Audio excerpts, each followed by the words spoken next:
Hi, I'm Gabby and welcome to Navigating Teen Life. I'm joined here with my friends, Sydney, Charlie, and Ruby.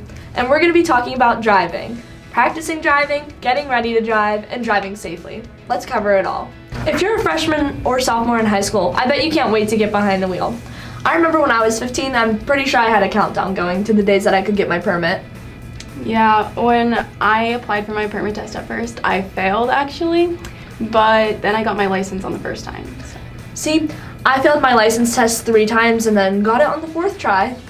I just recently got my permit a few months ago, and learning to drive with my parents has been really frustrating and confusing. It always seems like someone's yelling at me, and even though we're starting slow, it doesn't mean that it's that less confusing. Well, I'll be getting my permit in a few months, and I'm kind of nervous about this whole driving situation. Got any advice?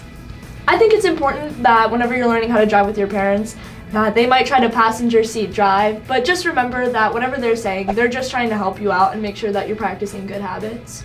Also, driving tends to come to people naturally. The more that you're behind the wheel, the better you get at it. Even though you might not think so, you're subconsciously getting better.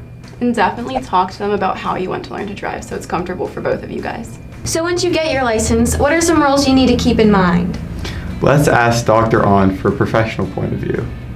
In the state of Pennsylvania, you can legally take your driver's test after you've had your permit for 6 months and after you've gotten 65 hours of supervised experience driving.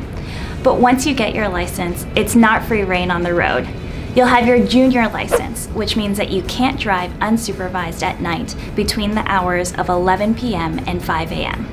You are also only allowed to have one non-family member under the age of 18 with you in the car.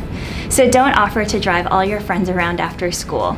These rules will be in place until you're 18. Getting to drive is still worth it though. I know that I have dance classes every day after school, and it makes it a lot easier on my parents that I can drive myself around. Yeah, I've just been recently talking to my parents about signing an agreement with them about whenever I get my license. And we've been talking about getting home on time, making sure I can call them whenever I need help, and what's expected of me whenever I'm actually behind the wheel. It's nice to be able to drive, but remember, car crashes are a top cause of death among young drivers. There are even more distractions now than ever. It's very important to stay safe and follow the rules. Don't text and drive, never drink and drive, don't speed or drive when you're tired. What else do you guys do to keep yourself from being distracted while driving? For me, I put my phone to the side and so that all messages or calls or anything that I get on my phone go straight to my watch so I don't get distracted. Yeah, I know personally I always have my phone out of sight and on silent, so there's not even a chance of it going off at all. Yeah, my brother had this happen one time where he was driving and my parents were calling him for an emergency, so he had to pull over in order to take their call. Now there's also apps for your smartphones that will immediately send any message or call straight to voicemail and send them a message on top of that saying that you're driving.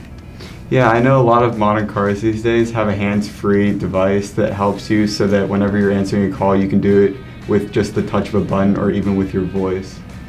Also, whenever you're listening to music while driving, it's important not to be changing the station or the volume, and if you are going to do that, I would recommend waiting until you're at a stop sign or a stoplight. It seems like a lot of the distractions are related to using your cell phone while driving. Yes, but your cell phone isn't the only safety concern. It's really important to remember that driving under the influence of any kind, whether it's drugs or alcohol, is super dangerous and also very illegal.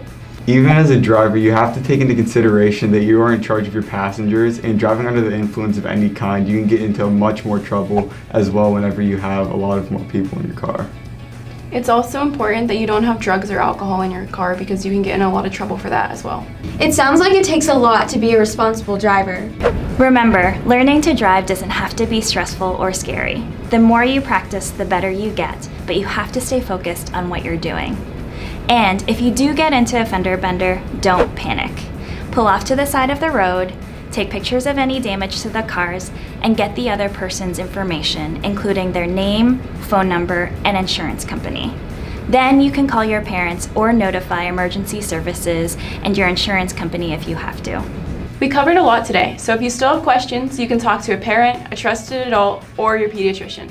And make sure to check out the link below about a sample teen driving contract in the description box. And remember, with the great power of driving also comes great responsibility. Thanks for watching and see you next time. Bye!